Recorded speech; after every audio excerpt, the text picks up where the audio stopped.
Olá, amigos do basquete. Esse é o último vídeo da série que trata dos aspectos que estão envolvidos no jogo de basquete.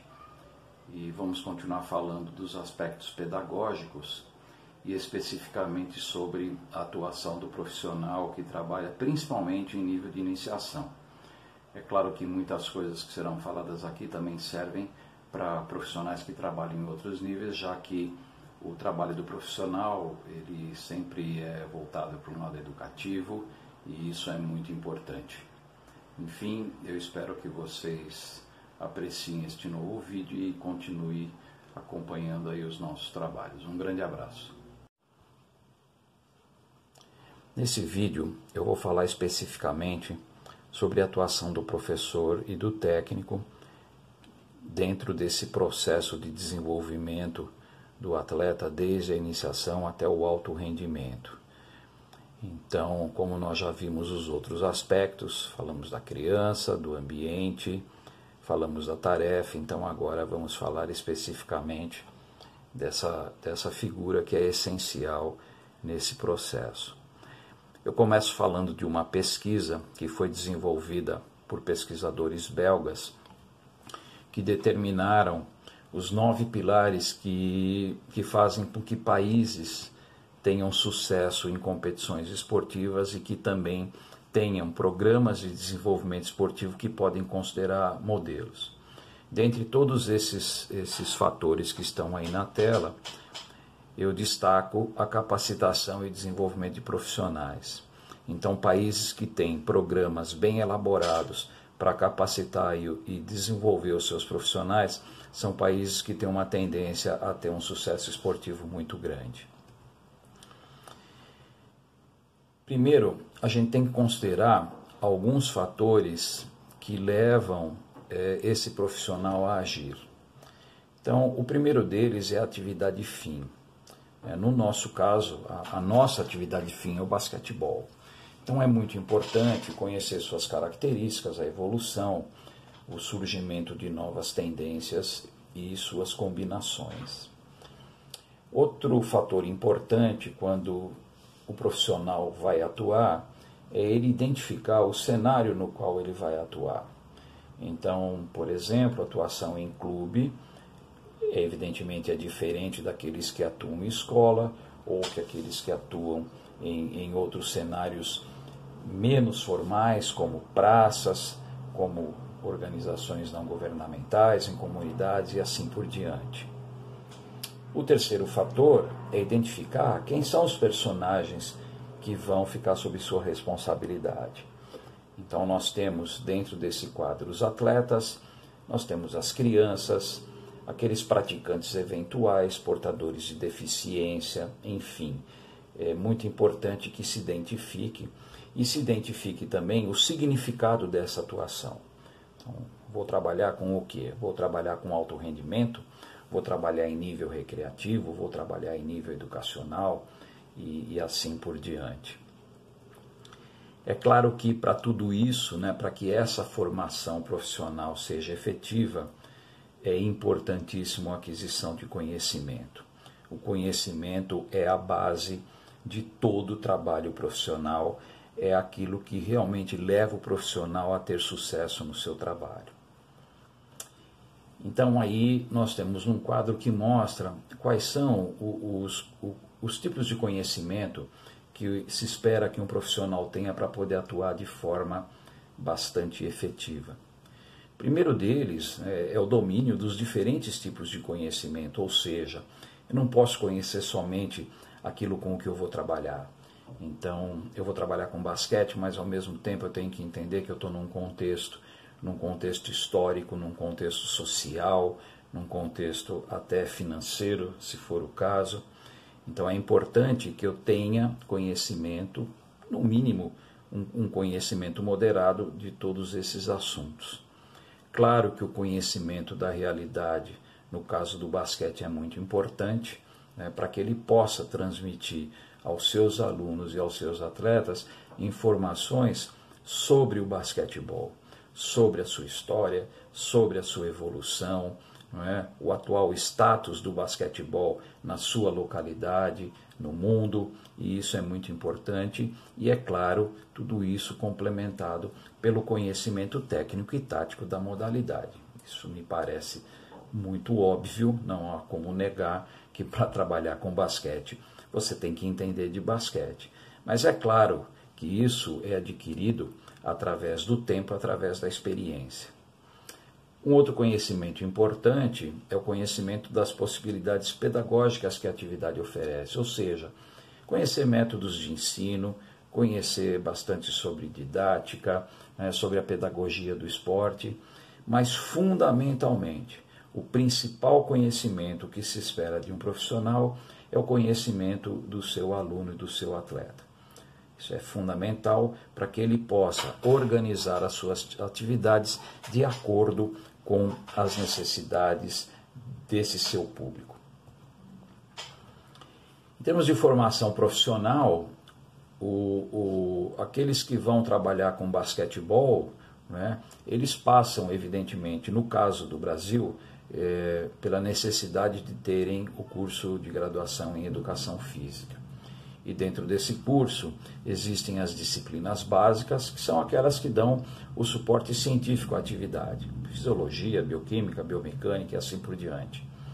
Depois nós temos as disciplinas específicas, que são aquelas que são objeto do trabalho, no nosso caso o basquete, né?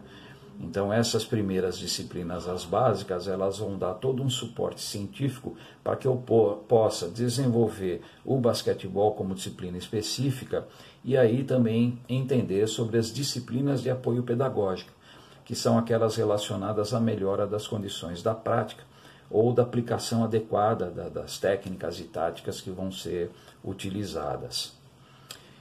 E um outro grupo de disciplinas que é muito importante são as disciplinas relacionadas ao aluno. Como eu falei no slide anterior, se eu tenho que ter um profundo conhecimento da minha clientela, do meu público, eu preciso, evidentemente, ter conhecimento sobre questões relacionadas ao crescimento e desenvolvimento, psicologia, desenvolvimento de talento esportivo e assim por diante. E é claro que tudo isso, todas essas disciplinas vão ter um significado muito maior e muito mais importante a partir da experiência prática que esse profissional vai adquirindo. Então, qual é o papel do profissional de educação física e esporte nesse processo de desenvolvimento de atletas, como eu disse, desde a iniciação até o alto rendimento? Então, primeiro é despertar o gosto e o interesse pela atividade. Isso é fundamental, principalmente nas categorias de base. Incentivar a prática de diferentes atividades motoras. Quanto maior o repertório motor de um aluno, melhor ele vai ter condições de utilizar as habilidades específicas. Criar um clima favorável para a aprendizagem. Isso no vídeo anterior eu falei bastante sobre a questão do ambiente, que deve ser muito favorável, deve ser acolhedor. Valorizar o esforço da criança. Nem sempre a criança vai conseguir acertar, mas a partir do momento que ela realiza, que ela tenta, esse esforço tem que ser valorizado. Proporcionar oportunidades iguais de participação. Isso tem a ver diretamente com a iniciação esportiva. É muito importante que todos tenham essa oportunidade, sem haver nesse momento uma seleção ou uma exclusão. Propor atividades que respeitem o nível de desenvolvimento do aluno. A partir do momento que eu conheço o meu aluno, eu conheço o estágio de desenvolvimento no qual ele se encontra, eu tenho condições de propor atividades que atendam às necessidades desse aluno. Ainda dentro do rol do papel do profissional, respeitar as características individuais. Cada indivíduo tem as suas próprias características e, nesse sentido, é muito importante que não se façam comparações. Não expor deficiências individuais perante o grupo. Isso é muito constrangedor para uma criança que tem dificuldade em realizar alguma coisa, ser exposta perante o seu grupo. Reforçar as boas práticas. Toda vez que uma criança realizar alguma coisa interessante, alguma coisa nova, reforçar essa atividade. corrigir os possíveis erros, isso já foi falado também quando eu me referi a questões relacionadas à tarefa.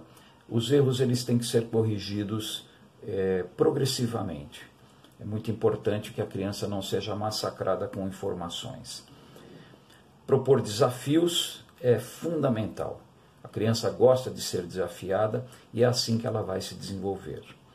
Não ignorar a criança. Muitas vezes num treino a gente acaba deixando de lado algumas crianças para dar atenção a outras e isso acaba por prejudicar o estabelecimento de um clima de justiça no grupo. E é importantíssimo estimular a criatividade e a participação dessa criança na atividade. Então, quais são as responsabilidades desse profissional? Primeiro, conhecer a criança em sua totalidade. Acolher a criança, independentemente do seu nível de habilidade. Respeitar seus limites físicos e cognitivos. Então, novamente, eu insisto naquele aspecto do conhecimento daquele com quem você vai trabalhar. Adequar atividades ao seu nível de desenvolvimento, isso também já foi falado no vídeo anterior, é muito importante que essa adequação e essa adaptação seja feito para atender às necessidades da criança.